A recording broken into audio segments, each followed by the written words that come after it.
হ্যাঁ মা। হ্যাঁ বৌমা বলো। আমার তো সব কাজ হয়ে গেছে, তাহলে আমি রান্নাটা করে ফেলবো?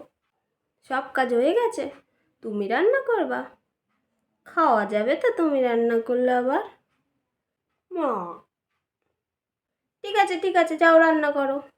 তাহলে বলুন কি কি রান্না করতে হবে আমার? কি কি রান্না করবা? পটল চিংড়ি করবা, মাছের মাথা দিয়ে কচুর শাক করবা, চিচিঙ্গা ভাজা করবা আর ডাল করবা। ঠিক আছে যাও। ঠিক আছে, আমি রান্নাটা করে আসি তাহলে। মা মা, আমার তো রান্না হয়ে গেছে। হ্যাঁ বৌমা, রান্না হয়ে গেছে।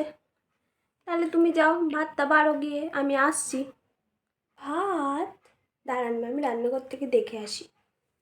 মা, রান্নাঘরে কোথাও তো ভাত নেই। কি, ভাত করনি? আপনি তো আমাকে পটল চিংড়ি করতে বলেছেন, চিচিঙ্গা ভাজা করতে বলেছেন, মাছের মাথা দিয়ে কচুর শাক করতে বলেছেন আর ডাল করতে বলেছেন। ভাত তো আপনি আমাকে বলেননি। ভাত ছাড়া তরকারিগুলো খাবো কি দিয়ে?